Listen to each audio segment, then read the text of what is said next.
dari SD Negeri 3 Sukasade. Selamat menyaksikan. Om Swastiastu. Hai teman-temanku semuanya, apa kabar hari ini? Kali ini saya akan membawakan sebuah cerita rakyat dari Kalimantan Barat yang berjudul Batu Menangis. Begini ceritanya. Kisah di sebuah bukit yang jauh dari pemukiman penduduk di daerah Kalimantan Barat, hiduplah seorang janda yang sangat miskin bersama seorang anak gadisnya. Anak gadis itu wajahnya sangat cantik, rambutnya hitam terurai sampai ke mata kaki, kulitnya gading sehalus batu cendana. Namun gadis itu memiliki sifat yang sangat buruk. Gadis itu sangat pemalas, tak pernah sekalipun membantu ibunya. Kerjanya hanya bersolek setiap hari. Ia juga sangat manja. Segala permintaannya harus dituruti, tanpa memperdulikan keadaan ibunya yang miskin dan harus membanting tulang mencari sesuap nasi. Suatu hari, saat gadis itu baru terbangun dari tidurnya, ia memanggil ibunya sambil berteriak.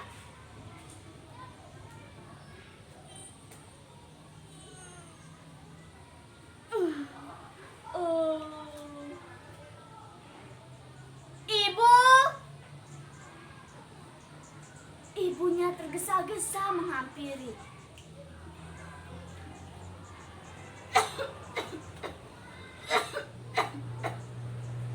Ada apa, nak? Pagi-pagi teriak-teriak seperti itu. Bukankah sudah berulang kali aku bilang, kalau aku sudah bangun, ibu harus sudah merapikan kamar ini, menyediakan dulur, air hangat, dan membuatkan sari buah kesukaanku. Kamu sudah besar, nak. Kamu bisa mengerjakan semua itu sendiri. Ibu kan tahu, aku selalu sibuk. Aku selalu kekurangan waktu, Bu. Mana kukuku mulai luntur, badanku sudah terasa gatal. Memangnya ibu mau aku terlihat jelek? Begitulah perangai gadis itu. Setiap harinya hanya bersolek, dan ibunya hanya bisa mengelus dada, tak bisa berbuat apa. Pada suatu hari, anak gadis itu diajak oleh ibunya turun ke desa untuk berbelanja. Letak pasar di desa itu amat jauh. Gadis itu mengajukan syarat kepada ibunya. Baiklah, aku mau ikut ke pasar. Tapi bila nanti di perjalanan ada yang bertanya tentang siapa ibu, jangan ya sekali-kali mengaku kalau ibu adalah ibuku. Teman-teman, betapa hancur hati sang ibu mendengar ucapan anak gadisnya. Namun, sang ibu pun menyetujuinya.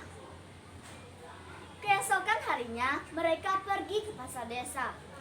Ada gadis itu berjalan memakai pakaian yang bagus dan bersolek. Sementara ibunya berjalan di belakang sambil membawa keranjang dengan pakaian yang sangat dekil. Ketika mereka mulai memasuki desa, orang-orang desa memandangi mereka. Mereka begitu terpesona melihat kecantikan anak gadis itu, terutama para pemuda desa. Namun, ketika orang yang berjalan belakang gadis itu, mereka bertanya-tanya. Beberapa saat kemudian, seorang pemuda mendekati dan bertanya kepada gadis itu. Hai gadis cantik, Apakah yang berjalan di belakangmu itu ibumu? Oh, bukan, bukan. Ia pembantuku. Begitu jawabannya. Kemudian meneruskan perjalanan. Tak seberapa jauh, mendekat lagi seorang pemuda dan bertanya kepada gadis itu.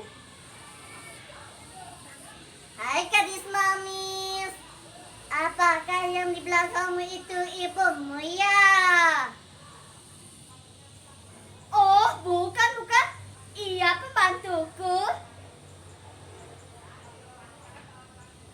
Begitulah teman-teman, di setiap bertemu dengan seseorang yang menanyakan tentang ibunya, selalu jawabannya bahwa ibunya adalah pembantunya. Pada mulanya, mendengar jawaban putrinya, si ibu masih dapat menahan diri.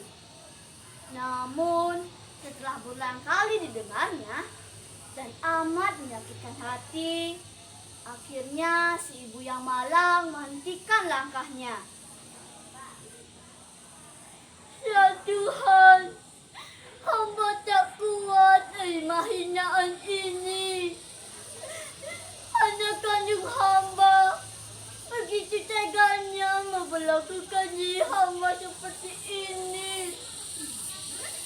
Ya Tuhan, hukumlah anak durhaka ini.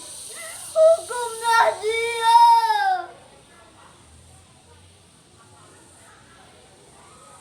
Beberapa saat kemudian, teman-teman, tiba-tiba guntur menggelegar, petir menyambar, angin bertiup dengan kencang.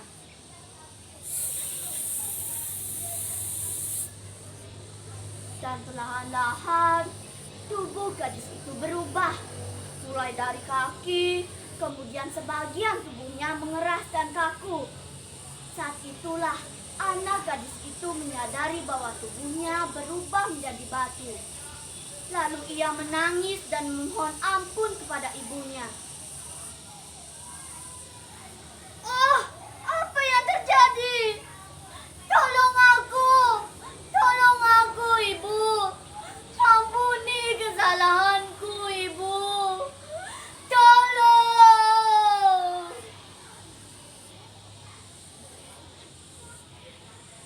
Anak gadis itu terus meratap dan memohon ampun kepada ibunya.